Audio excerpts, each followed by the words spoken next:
The man who carried everyone. There once lived a man named Obina.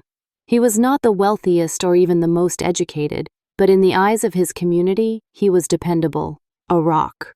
The kind of man you called when life collapsed around you time after time, and be sure Obina answered. He grew up in a modest home, the oldest of 5 siblings. His father, a bricklayer. His mother, a petty trader. They taught him early, if you are in a position to help, do it. People matter more than possessions. So he lived that way. Earnestly. Unconditionally. In his early 20s, Obina started a small wholesale food business. Nothing big, just a shop tucked in the corner of a busy market with a single helper and a generator that coughed louder than it powered. He worked hard, saved wisely, and slowly he built something solid. As the business grew, so did the number of people who relied on him. His younger brother gained admission to the university. Obina paid the tuition and every semester after that. His cousin, who had just lost his job, needed help relocating. Obina gave him the fare and enough to survive the first few weeks. His friend from secondary school came crying one night, clutching an eviction notice. Obina responded in kindness. He covered the rent and added money for groceries. People said he was too soft, too generous, that he gave even when he shouldn't. But Obina waved it off. If I can help, why shouldn't I? He would say. He became the backbone for many. He carried people through illness, job loss, heartbreak, and poverty. He invested in businesses he didn't understand just to give someone a chance. He co-signed loans, stood in as a guarantor, and donated to weddings. He paid bride prices. He supported community fundraisers, quietly, graciously. His house was open, his hands extended, his heart unguarded. But as his responsibilities grew, his dreams quietly shrank.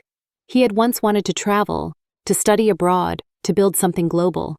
But who would watch the shop? Who would help Mama? What about Chukuri's school fees? Still, he smiled. If people were okay, he was okay. At least that's what he told himself. Until life turned. It started with a call. His business partner, the one he trusted like a brother, told him their shipment was delayed at the border. A customs issue, he claimed. Just a few days, nothing serious. Days turned to weeks, then to silence. Obina traveled himself, only to find the warehouse half empty. The goods were gone, sold behind his back. The partner, now unreachable. That same week, fire gutted his shop. A power surge, they said. But Obina had his doubts. The night before, he'd argued with a local supplier over a payment discrepancy. Coincidence? Maybe.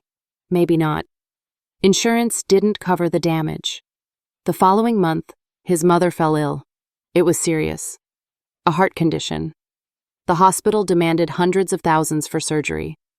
Obina scrambled, sold his car, cleared his savings, even mortgaged the piece of land he had kept aside to build a home. He turned to the very people he once helped. He called his cousin, the one he relocated to. Bro, I wish I could help. Things are tight on my end. He messaged his former employee, now running a small shop that Obina once funded. His messages were left unread. He called his church fellowship group. They promised to pray for him. The silence was deafening. The same hands that once stretched out to receive were now tucked into pockets. The same mouths that once called him blessing now said, I can't carry another man's burden. His mother died before the surgery date was even finalized. Obina was crushed, broken, and alone. For the first time in years, he couldn't afford to eat 3 meals a day. His siblings scattered, 2 abroad, 1 relocated, 1 married. None of them sent more than the occasional, how are you message. The bank seized his shop. His name was dragged through the mud over unpaid loans. People whispered, Obina Don fall, big man crash. He withdrew. He stopped picking calls, stopped showing up at events, even stopped going to church. He considered ending it all, just slipping away quietly. But something kept him going, a stubborn flicker in his soul, a whisper, this is not the end. So he left. Took a bus to Lagos, then to Ghana. No plan, no money, just a small bag and hope. A friend of a friend offered him a place to stay. a cramped room behind a church. In exchange, Obinna cleaned toilets, swept halls, and fixed broken benches. It was humiliating and healing. For the first time, he had no expectations to meet, no burdens to carry. He started over. Obinna had tasted the sweetness of generosity and the bitterness of betrayal. He had poured himself into others, only to be left empty. And now, here he was, sleeping on a foam mattress on the floor of a church storage room in Ghana, waking before dawn to clean toilets and sweep out rainwater from the corridors. And yet, he didn't complain. Maybe it was the silence, or the simplicity, or maybe he was just too tired to carry bitterness. But slowly, something started to return. A spark, a fire he hadn't felt in years. There was an internet cafe not far from the church, a cramped, dusty room with humming desktops, and a wiry man named Kwaku who ran it. For 2 Ghana cedis, you got 45 minutes online. Obinna began spending his nights there. At first, it was just browsing, checking old emails, watching tutorials, and reading articles. Then one night, he stumbled on a free graphic design course. It was basic, just how to use colors, place text, combine fonts. But it lit something inside him. He started practicing with free design apps. He'd take church announcements and redesign them for fun. The church flyers, then small posters for nearby food joints. People noticed. Who designed this? They asked. And slowly, work trickled in. A Ghanaian pastor paid him the equivalent of 5,000 naira for a conference banner. It felt like $1 million. He reinvested the money. More cafe time, better apps, and a small Bluetooth mouse. Then one day, it happened. An NGO from Canada, looking for affordable branding help, saw one of his designs on a Facebook post. They messaged him. They wanted a logo and 3 social media graphics. Payment? $250. Obinna couldn't believe his eyes. He triple-checked the message, then the currency. It was real. He completed the job in 2 days. They loved it. They referred him to another client, then another. Before long, Obinna had his first international retainer. 2 years passed. The boy who once swept church floors now ran a small agency, Obinna Creative House. He had a laptop, an internet modem, and 3 interns he paid monthly stipends. He rented a co-working space in Accra and sent money back home to pay off his old debts. But more than that, he was healing. He didn't seek revenge. He didn't go around reminding people what they owed him. He just worked and grew. Eventually, he returned home. He didn't announce it, no fanfare, just quietly took a flight, showed up at his old neighborhood, and walked the streets. Many people didn't recognize him at first. He was leaner, sharper. He dressed simply but carried himself differently, like a man who had been through fire and refused to be burned. He visited his mother's grave, sat there for hours, said nothing, just cried, and promised her he would still make her proud. Then he began building. He bought back the land that was once stolen from him, built a digital training center, offered free tech skills to young people in the community, design, copywriting, virtual assistants, even basic programming.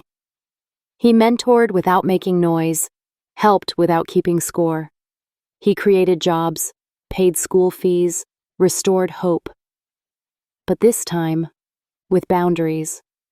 He didn't say yes to every request. He taught people to earn, not just receive. He built systems, not just handouts. And still, they came. The cousin who ignored his calls when he was in the hospital? He returned, with his CV and an apology. The old business partner who once disappeared? He sent a message. Bro, can we talk? Even the church group that once promised prayers now invited him as a guest speaker.